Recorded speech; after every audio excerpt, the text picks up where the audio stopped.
waxa weeyaan maanta waxaynu kormeer waxaynu soo eegaynay amba aynay siday wax uga socdaan kaawanka iyadoo ay cabashooyin jiray ay ka soo yeedheen inay maxaa la yiraahdaa ay waxna ka jiraan waxna ay dadna ay ka cawdeen anagu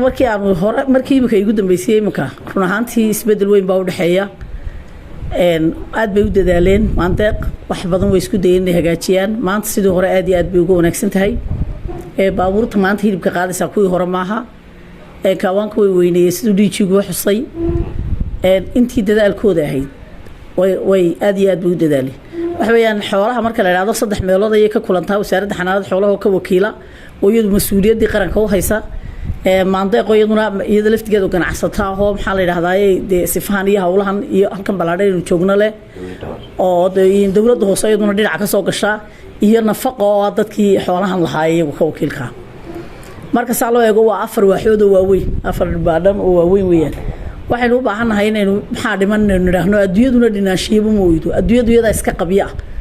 qabyaro waa qabyo ilaa maanta aakhirada tagayso adduunku waa u dhiman yahay lama oran karo dhaliil way jirtaa wax weeyaan adduunka waxaan dhaliilahayn ma jiro wax wala adeegto wax baa ka dhiman adduunka ba iska dhinaashaa laakiin waxaan leenahay sidee baynu maanta halkaynu maraynaa shalay halkaynu taagnin maxay noo soo kordhay maxay naga dhacay run ahaantii wax fiican bay noo soo kordhay laakiin dadkan waxay moodayaan wax soo kordhay eeginba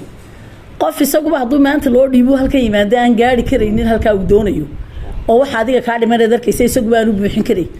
ayuunba haddana wax ka sheegayo dhaliil daba xambaarsan marka wax weeyaan hadduu qofka dhaliilayana hadduu yimaado halkaas doonu bay ahaan leh hadduu shalay joogayna ka dhaliilaya maantana saas ma ahaan leh marka waxa loo baahan yahay inuu dadaal baa loo baahan yahay la dadaalo laakiin maxay wax u dhimayeen lama oran karo دليلنا وديد ما ينام عارض كادو محل هذا أي قف معارضه واحد حنانة حولا قابلسن سيد أحمد شكري وكلا ويراهدو حنانة حولا وحبي متشرد إن محل هذا أي دخاتير ملها ذات كشوقة قون ملها إن محل هذا أي دخاتير معها واحد ده أنا فتنة رمني نو وأنا بحنا فتنة رنقون أنت شاب عفر بقول وقف فتنة ريه وشوقة وسيرته وحس ليش بقول بيمريان دخاتير تا أصاب حذي حنانة حولا أنا بدي سياسي بنو سياسة ده نهجينا لكن شريش ينهي لنا قاعدين نحولها بندو tan loogama baahnay farsamadeedii ma looga baahiyo dawadii kaneen oo kharashkeedu raadineen waxeedu raadin marka wax weeyaan waan u ogolay macaaradku inay kulli shiidka macaaradka way ogolayeen xukuumaddu waxay dul balaaran bay leedahay ku qaadi karto laakiin waxa looga baahan yahay qofkii markii hore meeshan joogi jiray wixii ka jiray wixii ogaaba uu og yahay maalin walba inuu TV-ga soo taagnaado looma baahnay waxa loo baahan yahay isaga laftiisu kursiga wuxuu doonayaa bari haduu ilaahay u suurta galay inuu yimaade inuu isaga laftiisa wax dhigto xagxagashada dadka uu ka daayo ayaa fiican laakiin waxa sadaa dadka had iyo goor xisbiyada afkooda ku hadlaya ma aha dad xisbiga wax la doonayay waa dad iyagu laftooda wax raadinay weeyaan waa aan imka xisban ka tirsanay aan jecel xisbigaygu inuu hagaago dhaliishiisa la qariyo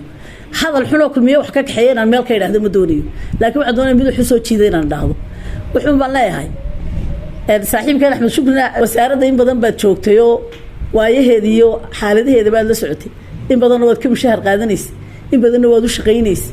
anagana maalmo walba waxaan naga dhigtaa dad aan aqoon lahayn oo maxaa la yiraahdaa anaga laftiga jaamacadda ka soo baxday garan mayno iyo halkan wax ka soo qaadatay hadaad ka aqoon badan tahay dhaqaatiirta inta soo aad taqaano wasaaradda jooga anaga ba ku baahnay waan ku yeedhiyay shiidka naga daawaan leen aad iyo aad baan idin salaamayaa